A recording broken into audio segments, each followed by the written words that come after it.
नमस्कार दोस्तों, आज मैं आप लोगों को एक बहुत ही बहादुर लड़की की मोटिवेशनल स्टोरी सुनाने जा रही हूँ। बिहार के पटना जिले के पालीगंज गांव में एक बहुत ही प्यारी सी कन्या का जन्म हुआ। कन्या अत्यंत सुंदर थी। उसके माता पिता अथवा रिश्तेदारों ने जन्म पर खुशियां मनाई। घर में उत्सव जैसा माहौल था, लेकिन कुछ रिश्तेदारों ने कन्या के जन्म की बात सुनी तो आलोचना करने चले आए।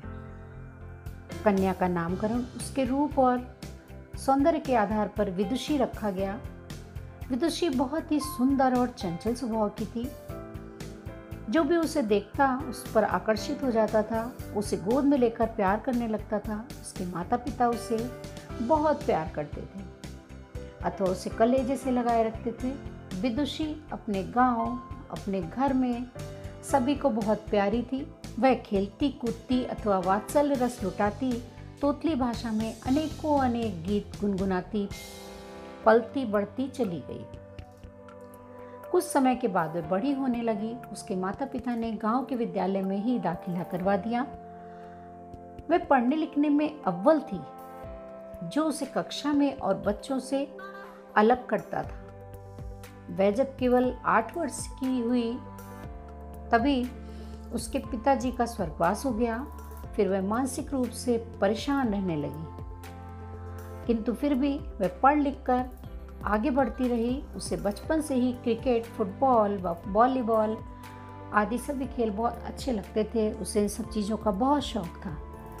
वह अभ्यास करती थी, उसमें लगन था, जिसके कारण वह एक राष्ट्रीय खिलाड़ी भी बन गई। विदुषी एक साधारण परिवार में जन्मी थी। धन के अभाव से उसने हार नहीं मानी थी। उसने कॉलेज में लॉ, वकालत की परीक्षा भी पास कर ली। विदुषी की जिंदगी में एक मोड़ ऐसा आया जब वह एक परीक्षा देने के लिए ट्रेन से जा रही थी। रास्ते में असामाजिक तत्वों ने ट्रेन पर हमला कर दिया।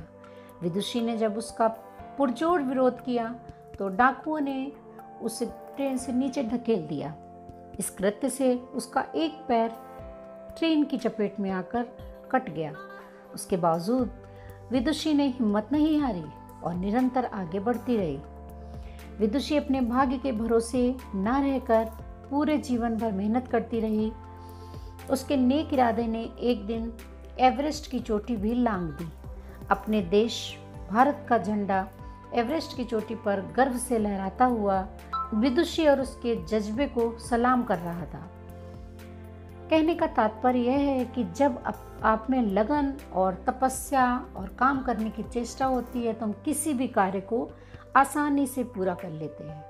तब आपके लिए कोई भी कार्य असंभव नहीं रहता है। जैसा कि विदुषी के साथ हुआ, एक पैर ना होने पर भी उसने एवरेस्ट की दुर्गम से दुर्गम ऊंची चोटी को चढ़कर यह साबित कर दिया कि मेहनत और लगन के आगे एवरेस्ट की ऊंची चढ़ाई भी चढ़ी जा सकती है।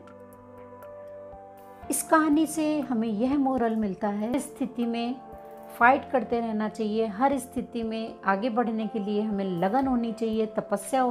लगन और तपस्या से हम सब कुछ हासिल कर सकते हैं।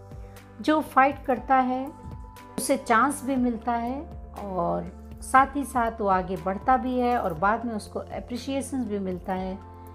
तो ये स्टोरी आप लोग को कैसी लगी, प्लीज़ कमेंट बॉक्स में लिखिएगा। मैं जो भी प्रेरणादायक कहानी सुनाती हूँ, अगर आप लोग को पसंद आती है तो प्लीज़ कमेंट्स बॉक्स में ज़रूर लिख दीजिएगा, क्योंकि मैं एवरी चैप्टर फिनिश करने के बाद एक मोटिवेशनल स्टोरी ज़रूर सुनाती हूँ। नेक्स्ट चैप्टर आपका रहेगा वाक्य, क्लास 9th का है वो। अगर आप हमारे चैनल में नए हैं तो प्लीज़ हमारे चैनल को सब्सक्राइब करिएगा और सब्सक्राइब करने के बाद बेल आइकन दबा दीजिएगा और हाँ, लाइक करना नहीं भूलिएगा। Thank you.